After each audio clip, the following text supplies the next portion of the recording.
Dans l'époque que nous vivons actuellement, il n'est pas si facile de savoir quoi faire à travers tous les changements et les revirements auxquels nous faisons face. Le désir de plaire aux autres l'emporte souvent sur la connaissance et le respect de soi, ce qui nous amène à perdre le contact avec notre vraie nature et fait en sorte que nous oublions qui nous sommes et qui nous souhaitons être.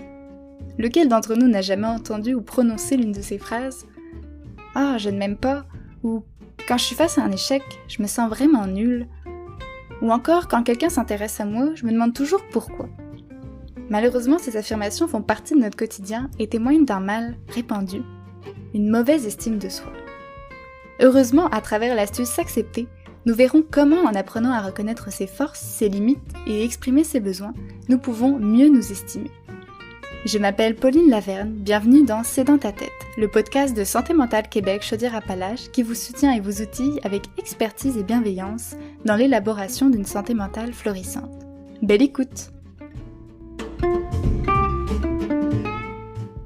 Le bon rapport à soi, ça a toujours été considéré comme quelque chose, comme une clé de notre bien-être. Donc, avoir une bonne estime de soi, c'est d'ailleurs une des conditions premières au bonheur puis au succès. Mais pourtant, c'est plutôt difficile pour nombreux d'entre nous d'atteindre une estime de soi qui est plutôt favorable. Alors, pour nous aider à cheminer sur cette quête de soi, j'accueille aujourd'hui Rebecca Landry puis Sarah Hamel. Donc, bonjour à vous deux. Bonjour. Bonjour. Merci d'avoir accepté mon invitation. Ça me fait plaisir de vous avoir aujourd'hui. Alors, vous êtes conseillère jeunesse au Carrefour Emploi de Lotbinière. Donc, est-ce que vous voudriez nous en dire un petit peu plus sur vous?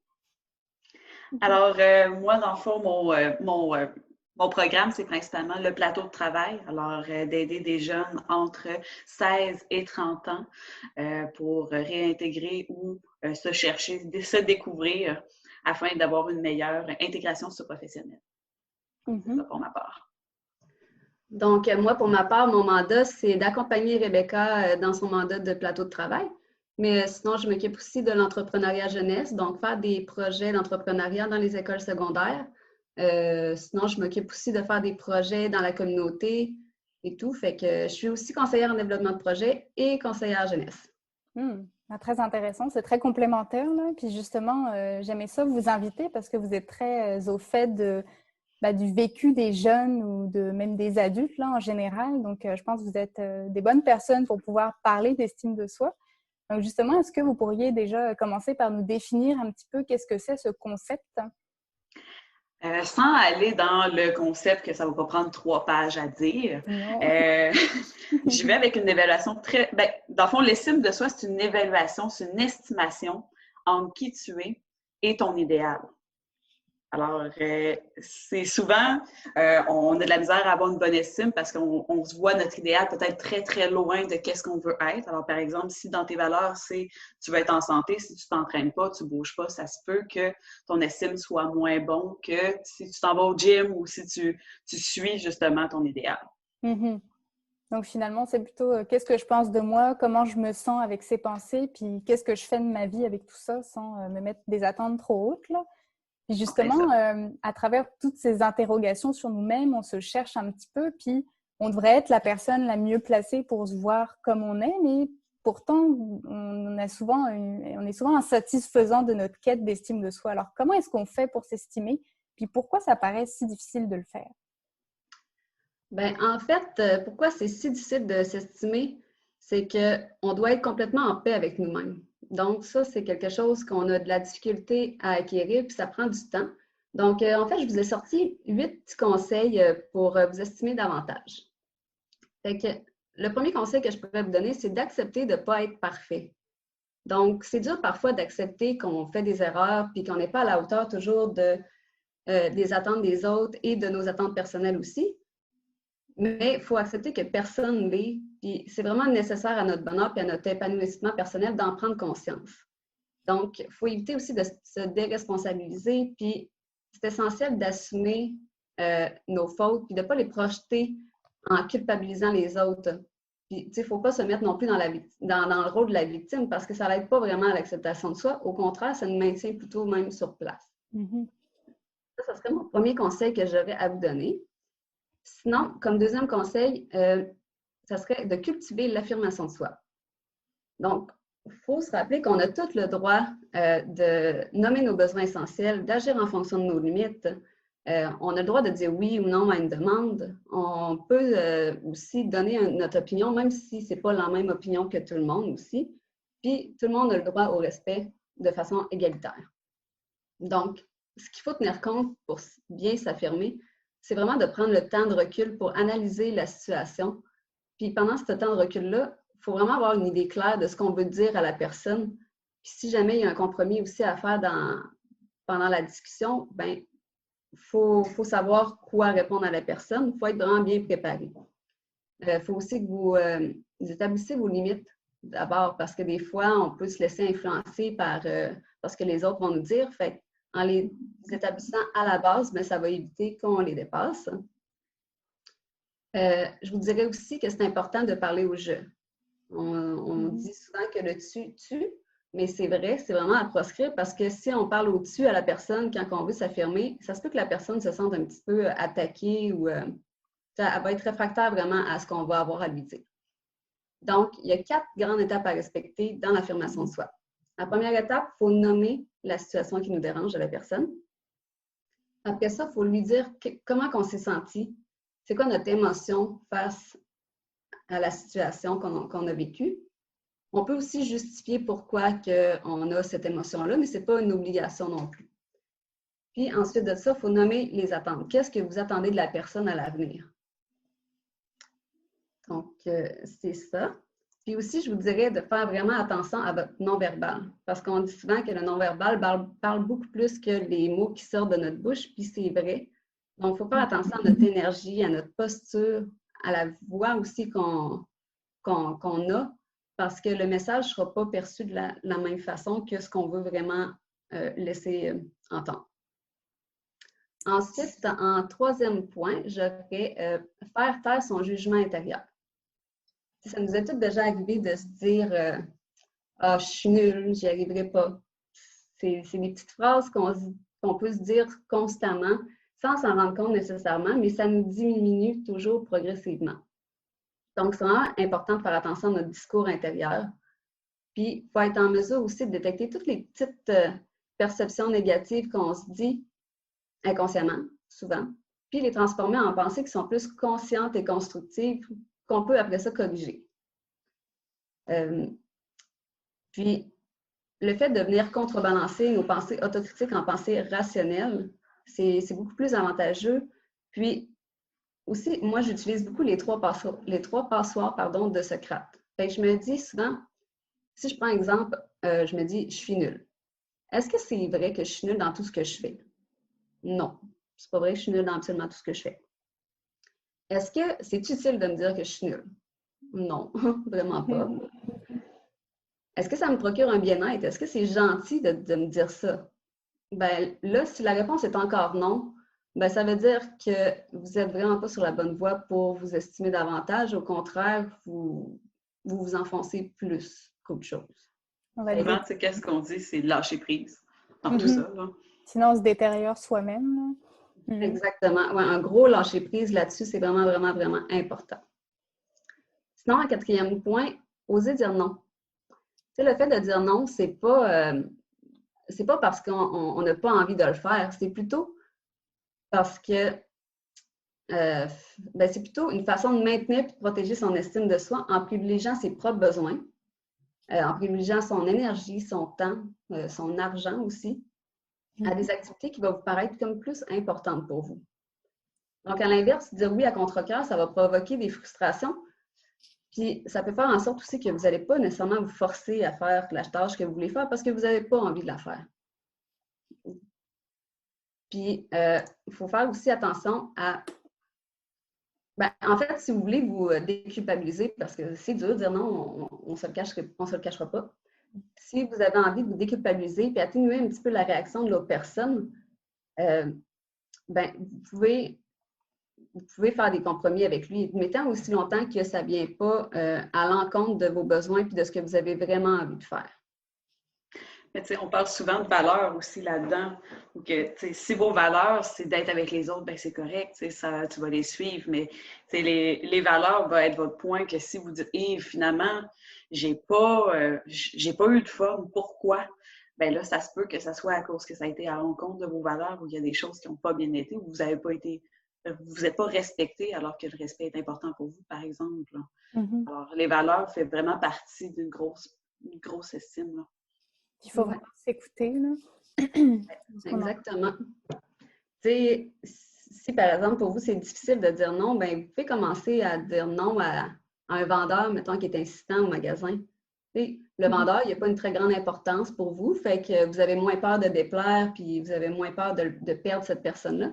Fait que commencez par des personnes qui sont plus loin de vous, puis après ça, progressivement, commencez à dire non, peut-être à votre soeur, que vous ne dites jamais non, à votre mère.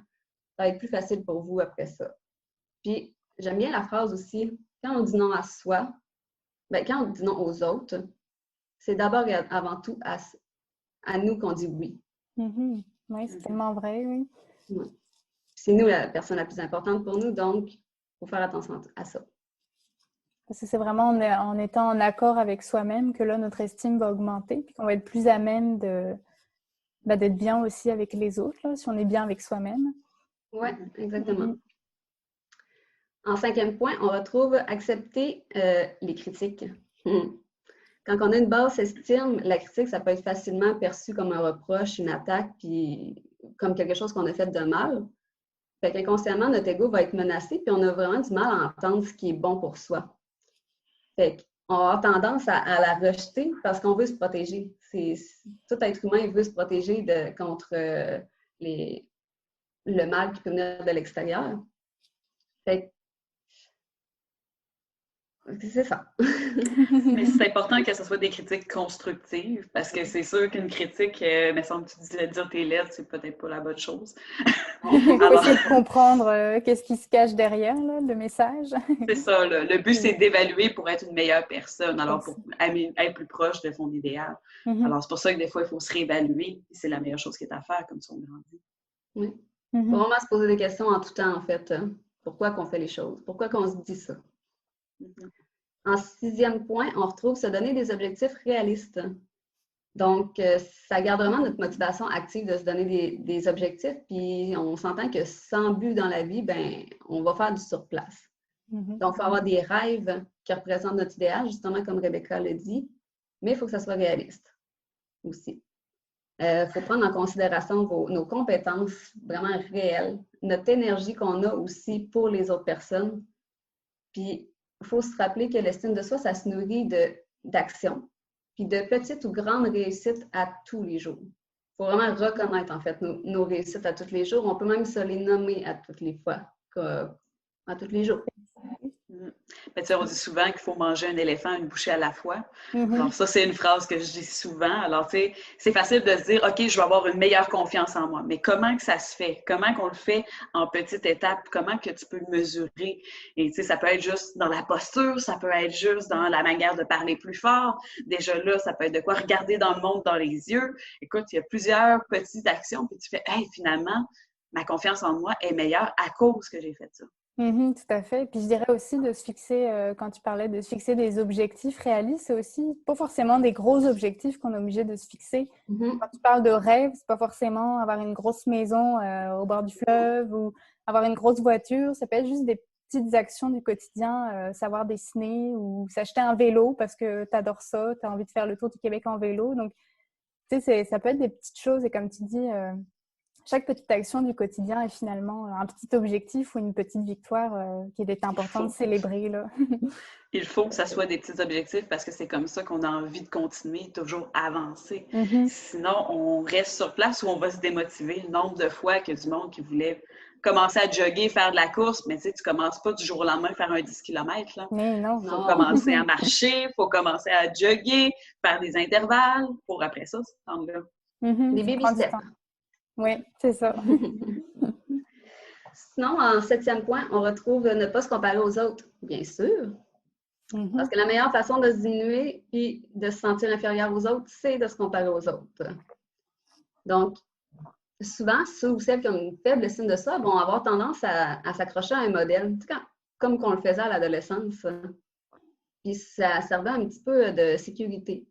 Fait que le fait d'imiter puis de s'inspirer d'autres personnes, par contre, ça nous éloigne de notre vraie personnalité, puis de nos besoins, nos envies profondes. Donc, souvent, on va agir en fonction de ce qu'on aimerait être, plutôt de qui on est réellement, avec nos forces, nos faiblesses, etc. Mais en voulant vivre la vie d'un autre, ben c'est là qu'on finit par se perdre. Puis aussi, il ne faut pas se comparer aux autres en les rabaissant. Parce que l'objectif, c'est de se concentrer vraiment sur soi, puis d'être capable d'accéder à ce que l'on souhaite. Si jamais tu n'es pas capable aussi d'accéder à ce que vous souhaitez, ben vous pouvez, pareil, vous inspirer des personnes qui sont bienveillantes et positives pour vous, mais il faut quand même que vous restiez conscient vraiment de vos limitations puis de vos compétences. Et finalement, en 8e point, ben, c'est demander de l'aide à un professionnel. Fait que tout dépendant de la nature de vos traumatismes, parfois, même si tu as beau utiliser toutes les techniques pour améliorer ton estime de soi, il n'y a rien à faire. La souffrance, si elle continue à t'invalider, bien là, à ce moment-là, c'est peut-être bien de faire appel à un thérapeute pour qu'il vous permette de prendre conscience des mécanismes que vous avez mis en place dès votre enfance, parce que tout part de l'enfance. Ça m'amène justement à parler de pourquoi c'est si difficile de s'estimer. Là, on a toujours entendu la phrase « pour aimer les autres, il faut s'aimer soi-même ». C'est une belle phrase, je l'accorde, mais ce n'est pas toujours facile à faire, c'est plus facile à dire.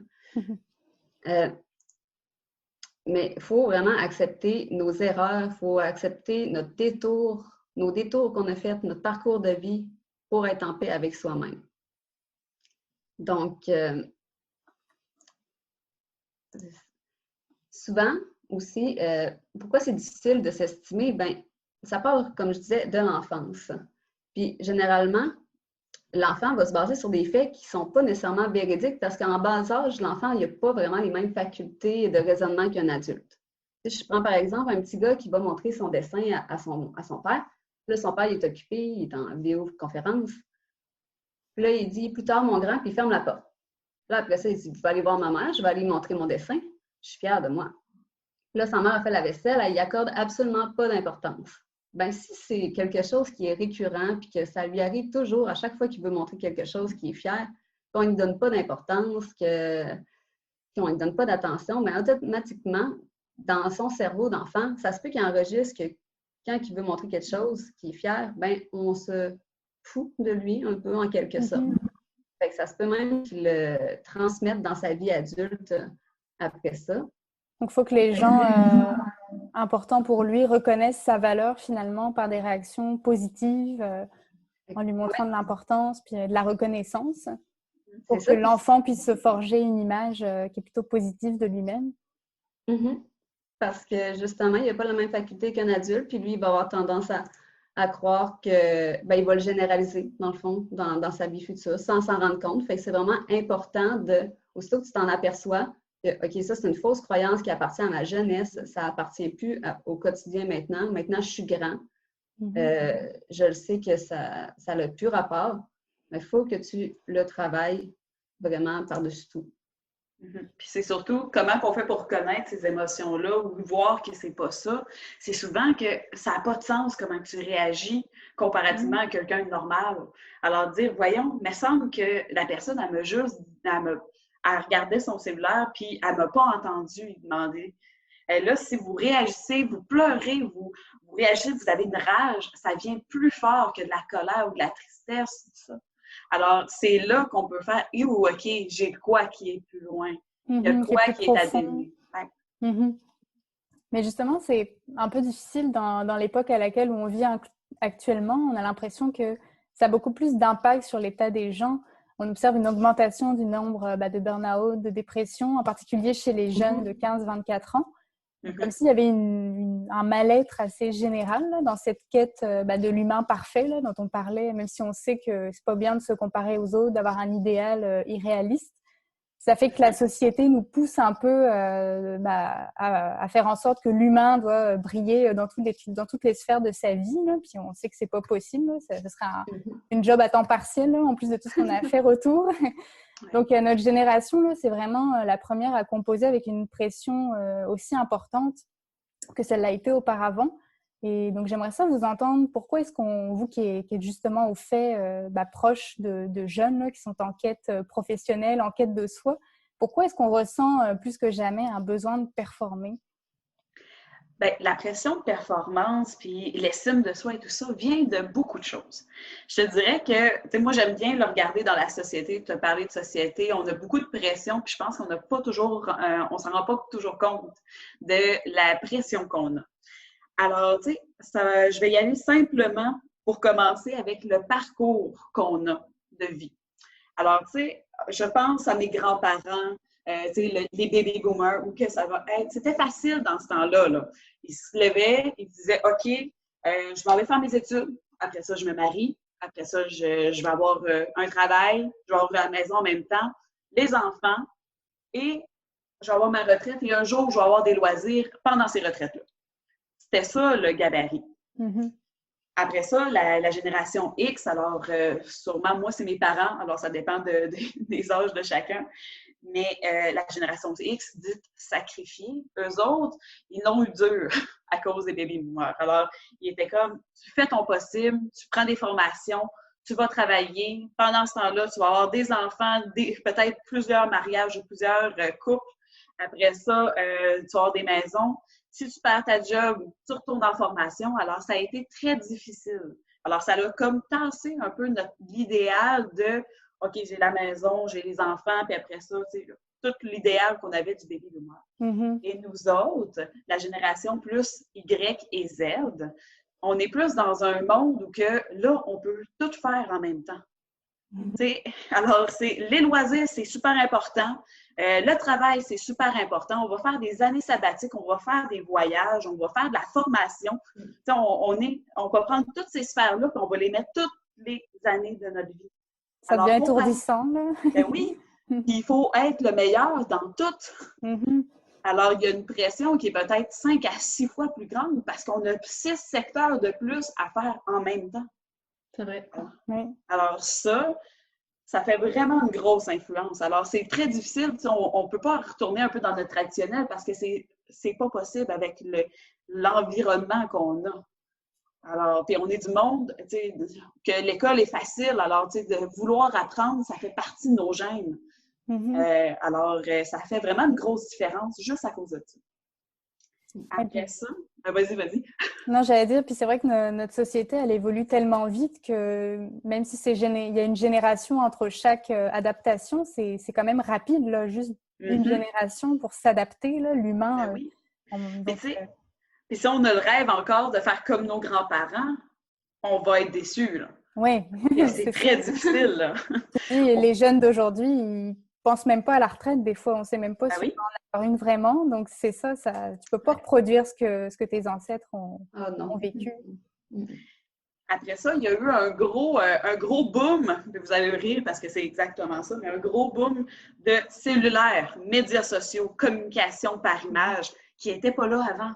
Alors ça, Sarah l'a bien expliqué tout à l'heure, mais la comparaison est beaucoup plus facile, là. Imaginez nos grands-parents, on était dans un petit village, 150 habitants. Écoute, quand il y avait une belle fille, mettons, du village, elle était belle, mais les autres étaient belles aussi, parce qu'il y en avait juste une qui était peut-être plus haute que le lot. Mais là, dans les médias, on voit les plus belles pitounes qu'il n'y a pas, là. Les plus beaux gars qu'il n'y a pas, parce que c'est difficile de se comparer à ça, alors que dans un monde normal, c'est comme... Il n'y en a pas tant que ça, peut-être, du monde qui sont top modèles, mais là, on voit juste de ça. C'est disproportionné, parce que tu vois toutes les personnes dans tout le globe, là, donc forcément, ça te rajoute du monde. Alors, c'est ça fait en sorte qu'on a tendance à plus se critiquer, à aussi, de ressentir les émotions, c'est beaucoup plus dur parce que ça va être beaucoup plus par image, par smiley, alors, ça va être moins, OK, je vis de la colère, je vis de la tristesse, ça va être un bonhomme fâché.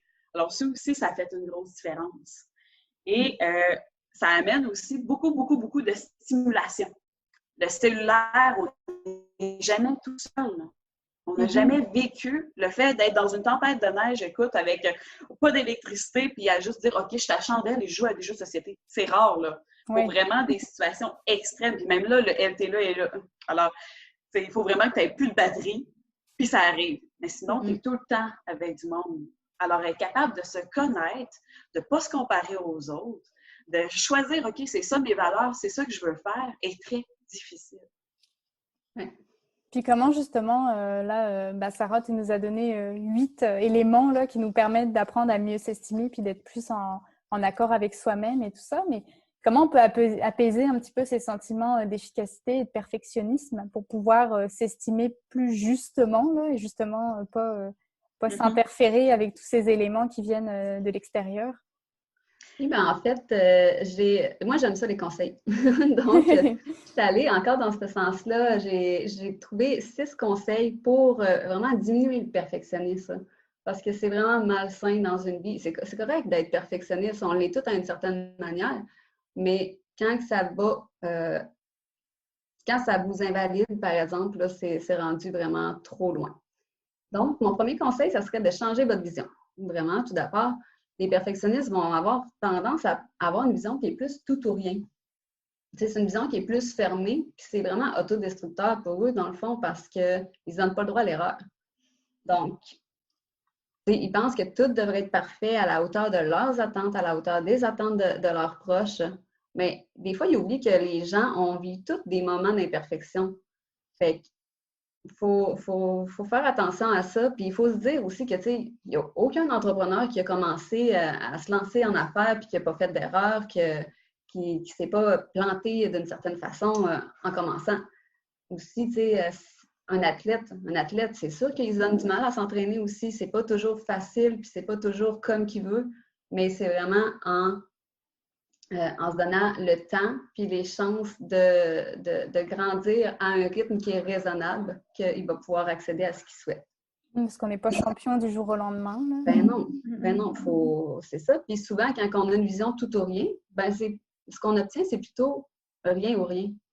Parce que si ça ne marche pas comme on le souhaite, si les perfectionnistes, ça ne marche pas comme qu'ils veulent, il y en a qui vont avoir tendance à tout abandonner parce qu'ils ne veulent pas poursuivre dans cet échec-là. Fait que c'est sûr que il faut vraiment que les perfectionnistes se permettent de vivre de manière incomplète, imparfaite. Puis c'est imprécis aussi ce qu'ils font. Puis c'est correct, c'est normal. Fait que ça serait mon point. Oui? J'allais dire, oui, l'être humain est imparfait. Enfin, même dans la nature, tout est imparfait. Là, puis c'est ce qui fait la beauté aussi des choses. Oui. Donc, il faut vivre avec avec nos fragilités puis nos imperfections.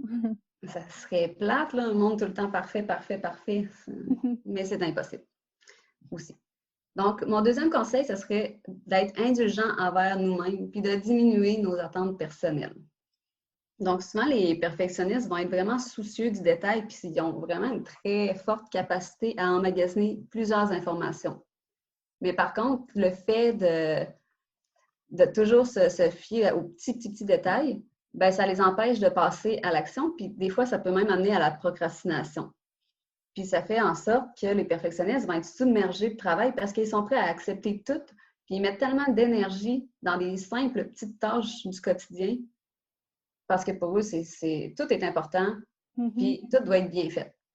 Mais, tu sais, en baissant votre barrière, vous allez être capable de faire plus de choses. Puis ça vous met des bâtons dans les roues aussi si vous mettez une pression énorme parce que justement, vous faites du surplace plutôt qu'avancer. En troisième point, on retrouve aimez-vous et respectez-vous. Ça va avec l'estime de soi beaucoup. T'sais, un perfectionniste, ils sont forts pour se blâmer puis pour se critiquer. Parce que quand les choses ne vont pas comme qu'ils veulent, ils vont se taper sur la tête constamment. Puis même jusqu'à sacrifier leurs heures de sommeil, puis à sacrifier leur temps personnel juste pour terminer un travail des fois dans les délais. C'est normal de vouloir finir un travail dans les délais puis de vouloir être fier de soi. Mais si ça va à l'encontre de ta santé, c'est forcément parce que tu t'en demandes trop. Tu devrais t'en demander un petit peu moins aussi. Puis, c'est ça, arrêtez vraiment de vous mettre la barre haute comme ça parce que des fois, même, les gens, ils n'ont pas autant d'attentes que vous en avez envers vous. On se les crée nous-mêmes, là, finalement. Oui, totalement. En quatrième point, on retrouve cesser de vous attacher trop fortement à vos objectifs. Donc, souvent, c'est ça, les perfectionnistes ont tendance à se dévaloriser puis à penser qu'ils valent rien. Quand ils ne réussissent pas leur objectif, mettons, ils se fixent un temps précis pour faire quelque chose, puis quand ils ne réussissent pas à atteindre ce temps-là, ben ils vont se trouver poches, ils vont se trouver nuls. Mais c'est pas parce que, justement, vous n'atteignez pas votre objectif à vous que vous avez automatiquement échoué pour autant. Puis, en cinquième point, ben félicitez-vous. Mon Dieu, félicitez-vous pour vos réussites, puis même pour vos échecs aussi, je dirais. Parce que, on ne se le cachera pas, les perfectionnistes, c'est comme des insatisfaits éternels. Parce que s'ils n'ont pas fini ce qu'ils ont commencé, ben ils n'iront jamais se coucher. C'est impossible. Il va falloir que tout soit parfait comme ils le veulent avant de pouvoir se reposer. T'avais-tu fini, Sarah? Moi, j'avais quelque chose à rajouter. Vas-y, regarde-toi. Dans le fond, ben, moi, je voulais y aller plus en lien avec le travail. Qu'est-ce qu'on recherche? Comment on peut être plus performant, moins performant, être capable de plus bien dealer son estime là-dedans.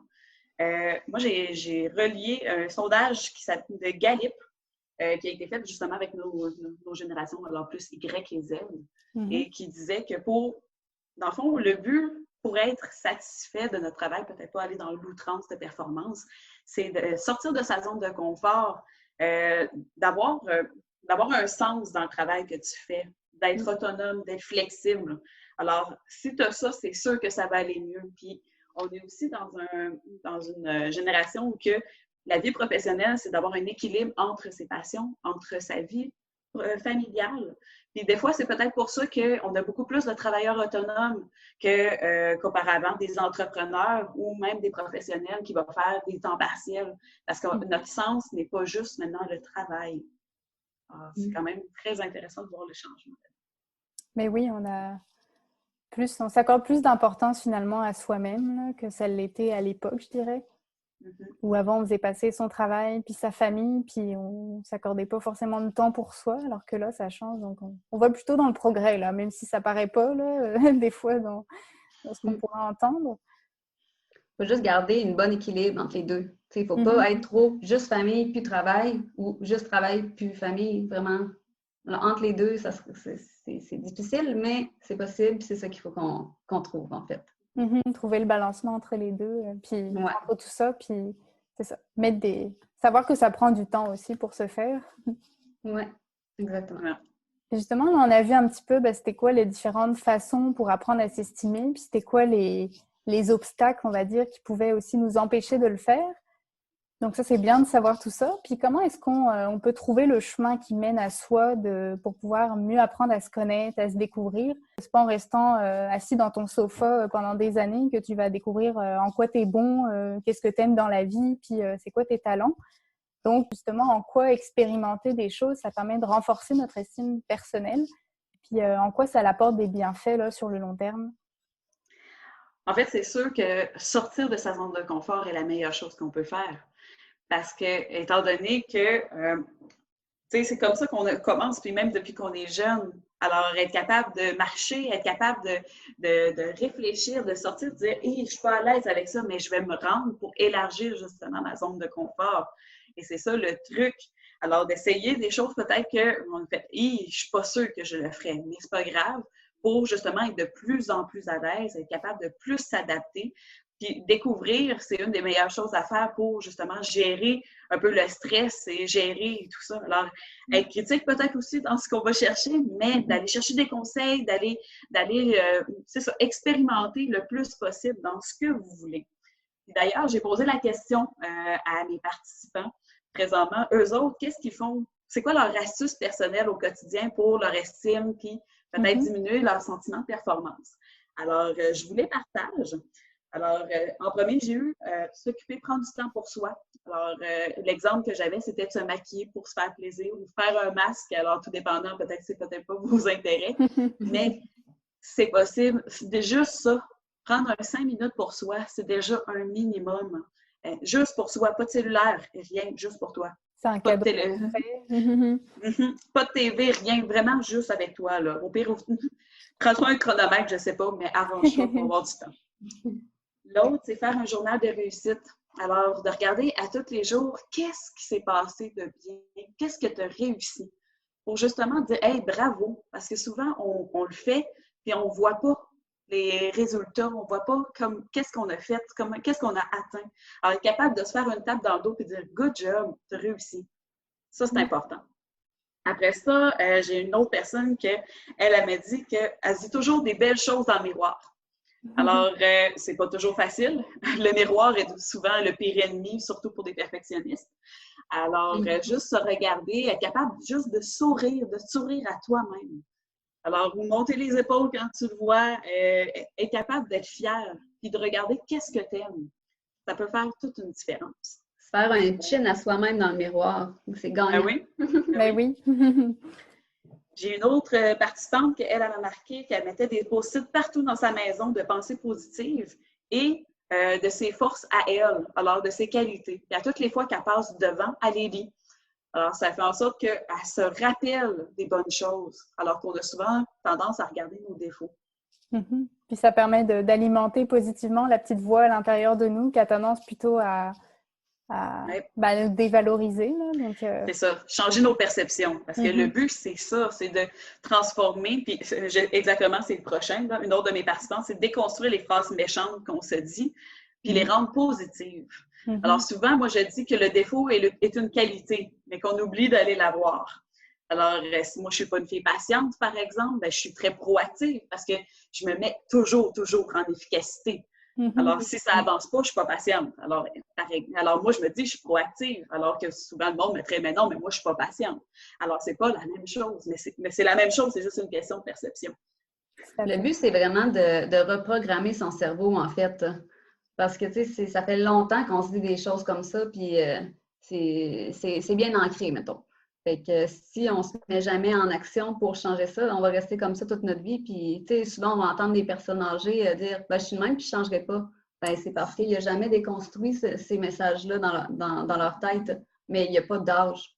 Vraiment, vraiment pas d'âge pour faire ça. Non, il n'est jamais trop tard pour apprendre à s'estimer. Puis c'est à la portée de tout le monde, là. Oui. Moi, j'ai vu des fiertés là, des personnes. J'ai travaillé avec des personnes âgées avant, puis une madame de 90 ans qui était en terminale pour un cancer, qui a changé sa manière de penser, qui est devenue hyper zen. J'ai jamais vu ça, quelqu'un zen de même. Alors, je vous dis, il n'y a pas d'âge pour changer. C'est déjà une journée de plus qu'avant. Non, c'est inspirant. Et le dernier conseil que j'avais de mes participants, puis je trouvais ça important pour vous dire, en fait, c'est plus un défi. Elle disait, osez d'aller demander vos qualités aux personnes qui vous apprécient. Osez la demander, écrivez qu'est-ce qu'ils vous disent et relisez-les quotidiennement.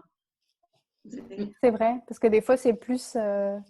c'est les autres qui ont plus un regard réaliste sur qui on est, puis qui vont dire la vérité, que nous, on a tendance à ressortir que les points négatifs, comme tu disais. Là. C'est une question de perception encore. Mais c'est vrai, c'est important là, de s'appuyer sur les autres. Moi, pour ma part, pour augmenter puis même maintenir mon estime de soi, c'est vraiment écouter des podcasts comme ça ici, un podcast sur la santé mentale. Lire des livres de croissance personnelle aussi, ça l'aide vraiment beaucoup. C'est simple, juste un petit 15 ou 30 minutes par soir. Voilà. Tu grandis progressivement. Ça t'inspire, puis ça permet de voir que tu n'es pas tout seul. On est tous humains, comme on dit, on a tous des fragilités, on est tous imparfaits. Ça se peut qu'il y ait des moments où ton estime, elle aille bien, puis que un an plus tard, il t'arrive un incident, puis que finalement, ça se passe moins bien. Puis c'est ça. Je trouve ça une bonne solution. Moi aussi, c'est ce que je fais des fois. De lire, ça permet de se remettre une petite tape dans le dos, là, de dire, allez, je ne suis pas tout seul, il y a des solutions. Puis vous en avez d'ailleurs donné vraiment beaucoup, là, aussi bien au début que là pour conclure. Donc, c'est vraiment pertinent. Merci beaucoup. Ça fait plaisir. Je peux-tu rajouter quelque chose? Ben oui, allez-y. Oui. Faut pas prendre pour acquis. Aussi, je vais y aller après. OK. Faut pas prendre pour acquis le fait que, tu sais, mettons, on a commencé à travailler sur soi. Ah, là, on se sent bien. Prenez-le pas pour acquis. Arrêtez pas de travailler sur vous comme ça parce que là, vous allez revivre des situations difficiles. Ça va peut-être vous redescendre. Fait qu'il faut toujours vraiment l'alimenter, justement, par la lecture ou des podcasts. C'est ça. C'est ce que j'avais à rajouter. Il faut faire attention à ça. Merci. Oui. Puis moi, je voulais dire, ça va dans le même sens que toi, Sarah, parce que mon astuce, moi, personnelle, c'est me concentrer, c'est quoi mes valeurs, les identifier, les suivre et évaluer toutes les journées. Je fais, OK, qu'est-ce qui a bien été? Qu'est-ce que je peux faire de mieux pour être la meilleure personne que je suis? Puis ça fait en sorte que je suis plus proche de mon idéal à tous les jours. Et puis, c'est aussi de regarder les conséquences de tout ça. Le contexte aussi actuel, c'est normal que si tu es fatigué, on dit souvent d'y aller d'une journée où tu es bien et confortable. Parce que sinon, c'est sûr qu'il y a des journées que c'est normal. On se sent toutes des fois comme la scrap. C'est normal. C'est vrai. Alors, mon petit mot de la fin, moi, c'est le but, c'est de se concentrer sur le présent. C'est d'enlever tes perceptions puis de changer des perceptions de toi pour devenir qui tu es. Ça fait un beau mot de la fin. Puis je rajouterais que le but, c'est pas de réussir tant dans la vie, mais plutôt de réussir sa vie, là, de le faire à l'image qu'on souhaite, puis tout en respectant et de devenir une personne de valeur et non pas essayer de devenir une personne de réussite. Là. En vrai, ça. Donc, merci beaucoup, mesdames. J'espère que vos conseils, puis ce sera très utile pour les auditeurs qui nous écouteront. En tout cas, j'ai eu du plaisir à discuter avec vous. Nous aussi. Parfait.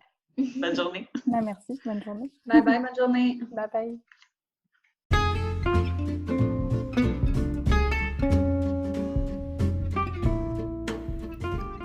Vous venez d'écouter C'est dans ta tête, un podcast de Santé Mentale Québec Chaudière-Appalaches. Merci à vous, chères auditrices et auditeurs, de votre attention et surtout d'avoir pris le temps aujourd'hui de prendre soin de votre santé mentale. J'espère que cet épisode vous aura été utile. N'hésitez pas à en parler à votre entourage et à le partager. Votre soutien est important pour permettre à d'autres personnes de bénéficier de bons conseils et surtout, abonnez-vous pour pouvoir suivre tous les épisodes gratuitement. Si vous souhaitez approfondir le sujet, je vous invite à vous rendre sur notre site internet santémentalca.com. Vous y trouverez également un tas d'outils qui vous aideront à évaluer et à prendre soin de votre santé mentale. N'hésitez pas à nous suivre sur nos réseaux sociaux, Facebook, Instagram et bien d'autres, afin d'être avertis de notre actualité. Finalement, je remercie chaleureusement Rebecca et Sarah pour leurs précieux conseils. Si vous aussi vous souhaiteriez venir partager quelque chose dans notre balado en lien avec la santé mentale, écrivez-nous à balado avec un S à commercial-santémentalca.com. On se retrouve très bientôt pour un prochain épisode de C'est dans ta tête. Et en attendant, qu'allez-vous faire pour vous estimer davantage au quotidien? Pensez-y et dites-nous en commentaire quelles sont vos astuces pour y parvenir. À la prochaine!